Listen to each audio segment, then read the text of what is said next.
രാവിലെ മുതൽ തന്നെ ഈ മേഖലയിലാകെ ഭീതി വിതച്ചുകൊണ്ട് കാട്ടാനയുടെ സാന്നിധ്യം ആ മേഖലയിലുണ്ട്.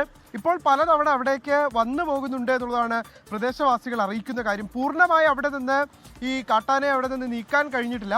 കൃഷിയിടങ്ങളിലൂടെയും മറ്റുമാണ് ഇപ്പോൾ ഈ കാട്ടാന സഞ്ചരിച്ചുകൊണ്ടിരിക്കുന്നത്. അതുകൊണ്ട് തന്നെ വലിയ തരത്തിലുള്ള ബുദ്ധിമുട്ട് അവിടെയുള്ള കർഷകർക്കടക്കമുണ്ട് എന്നുള്ളതാണ് നാട്ടുകാർ പറയുന്നത്. RRT സംഘത്തെ അടക്കം ഈ വിവരം അറിയിക്കുകയും അവർ സംഭവ സ്ഥലത്ത് എത്തിച്ചേർന്നിട്ടുമുണ്ട്. പക്ഷേ ഒരിടത്ത് ഇതിനെ തുരത്താനുള്ള ശ്രമങ്ങൾ നടത്തുമ്പോൾ മറ്റൊരു മേഖലയിലേക്ക് കടന്നു പോവുകയാണ്.